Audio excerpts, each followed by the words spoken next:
بیابان میں کوئی مدد کرنے والا نہیں، اللہ سے دعا مانگی، 3 آدمی مل کر جس پتھر کو ہٹا نہیں پا رہے تھے، اللہ نے اپنی قدرت سے اس پتھر کو تھوڑا سا ہٹا دیا۔ یہ ماں باپ کی خدمت اور خالص اللہ کے لیے کی ہوئی خدمت کا نتیجہ ہوتا ہے۔ آج ہماری اولاد ماں باپ کی رتی برابر بھی قدر نہیں کرتی، دوستوں کو ماں باپ پر ترجیح دیتی ہے، دوست کو فرسٹ پریفرنس دیتے ہیں، ماں باپ کو بعد میں دیکھا جاتا ہے۔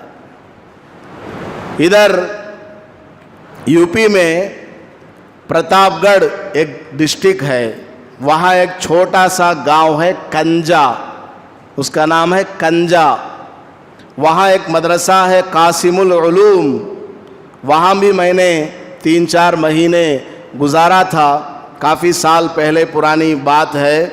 وہاں کے پرنسپل ہیں حضرت مولانا عبد الحلیم صاحب دامت برکاتہم، ابھی بھی باحیات ہیں، زندہ ہیں الحمدللہ۔ انہوں نے ہمیں ایک مرتبہ نصیحت کی کہ بچوں سچی دوستی اختیار کرو، بری صحبت اور برے دوست سے اپنے آپ کو بچاؤ۔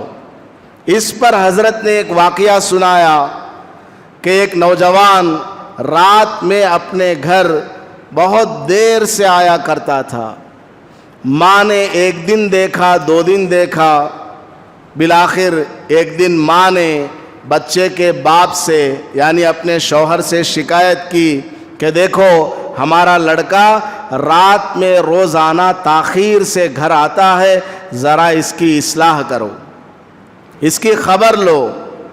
چنانچہ باپ نے بیٹے سے پوچھا اتنی رات تک تم کہاں تھے، کیا کر رہے تھے؟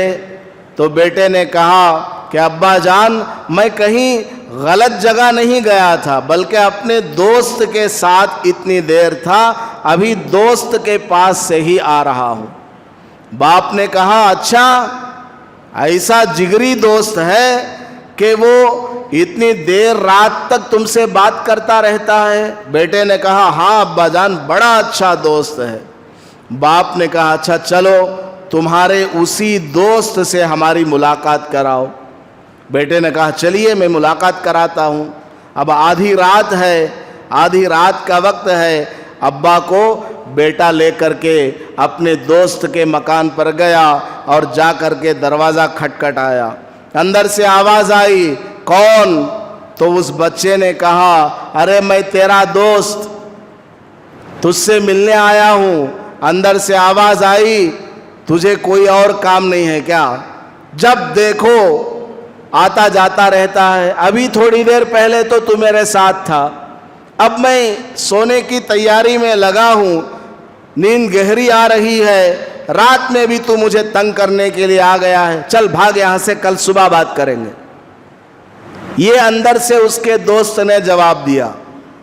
باپ نے بیٹے کو نصیحت کی، دیکھا بیٹا یہ تمہارا دوست ہے جو تم کو گالی دے رہا ہے، دروازے پر فقیر کی طرح تم نے دستک دی، آواز لگائی تو وہ تمہیں ڈانٹ کر کے بھگا رہا ہے، یہ تمہارا دوست نہیں ہے، آؤ میں تم کو اپنا دوست دکھاتا ہوں، میرا دوست بھی ہے اس شہر میں، اسے میں تم کو دکھاتا ہوں، چلو۔ دوست کسے کہا جاتا ہے؟ حالانکہ میری اپنے اس دوست سے ملاقات کافی سال پہلے ہوئی تھی، اب تک نہیں ہوئی، چلو میں دکھاتا ہوں۔ چنانچہ اپنے دوست کے پاس وہ باپ اپنے اس بیٹے کو لے کر گیا اور جا کر کے دروازہ کھٹکھٹایا۔ اندر سے آواز آئی کون؟ تو باپ نے کہا ارے میں تیرا دوست آیا ہوں، فلاں ہوں، نام بتایا۔ تو اندر سے دوست نے جواب دیا رکو ابھی آ رہا ہوں۔ 3-4 منٹ کے بعد دوست نے دروازہ کھولا تو باپ نے دوست سے پوچھا کیا بات ہے؟ دروازہ کھٹکھٹاتے ہی تم نے دروازہ کیوں نہیں کھولا؟ 3-4 منٹ کے بعد کیوں کھولا؟ اتنی تاخیر کیوں کی؟ تو اندر کا دوست جواب دیتا ہے کہ تم میرے پاس اتنی رات میں آئے ہو. آدھی رات میں تو کوئی معمولی کام سے نہیں آتا ہے, کسی ضرورت کی وجہ سے آیا ہوگا. میں نے سوچا شاید تم بھوکے ہو, تمہارے پاس کھانا نہ ہو, گھر میں بیوی بچوں کے لیے کھانا نہ ہو, اس لیے میں نے اپنی بیوی کو جگایا کہ دسترخوان لگا دو, کھانے کا انتظام کر دو. پھر میں نے سوچا شاید تم کو پیسوں کی ضرورت ہو, تو میں جلدی سے اپنے کمرے میں گیا اور تھوڑا پیسہ ہاتھ میں لے کر آیا ہوں, دیکھو.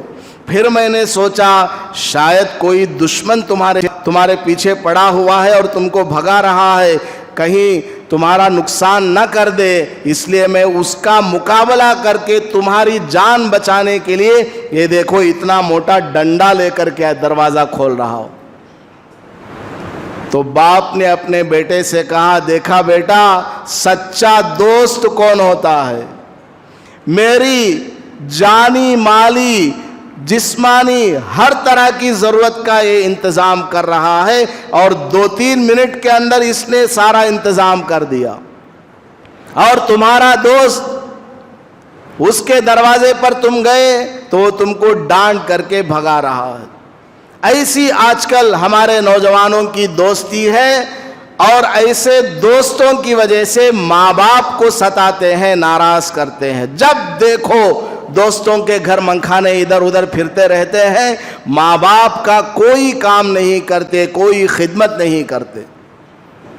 تو بنی اسرائیل کے اس آدمی نے ماں باپ کی جو خدمت کی, اس کا نام لے کر اللہ سے دعا مانگی. اللہ نے جنگل میں جو پتھر ان کے غار کے راستے کو روکا ہوا تھا ذرا سا کھول دیا. تو ہمیں چاہیے کہ ہم اپنی اولاد کو ایسے قصے, ایسے واقعے پڑھ کر کے سنایا کریں, یا جو سنتے ہیں آپ اپنے بچوں کو سنایا کریں, بچوں کا ذہن بنایا کریں, بچوں کی تربیت کیا کریں. ماں باپ اپنے بچوں کو صحیح تربیت کرتے ہیں تو بچوں کو اللہ تبارک و تعالیٰ کتنی خوبیوں سے نوازتا ہے. تو آپ لوگوں کی ذمہ داری ہے, ہر مسلمان کی ذمہ داری ہے کہ اپنے بچوں کی صحیح تربیت کریں, اسلامی تعلیمات سے ان کو آراستہ پیراستہ کرائیں, تو انشاءاللہ ہماری اولاد کل چل کر کے ہمارے لیے آخرت کا ذریعہ بنیں گی, اور آخرت میں بھی ہمارے لیے بہت بڑا ثواب اور اجر ملنے والا ہے. اللہ پاک ہمیں عمل کی توفیق عطا فرمائے. آمین. وآخر دعوانا ان الحمدللہ رب العالمین. ویڈیو کے نیچے سبسکرائب کے بٹن پہ کلک کریں, بیل کے آئیکن پہ کلک کیجئے تاکہ ہر نئی ویڈیو کی نوٹیفیکیشن آپ کو مل جائے.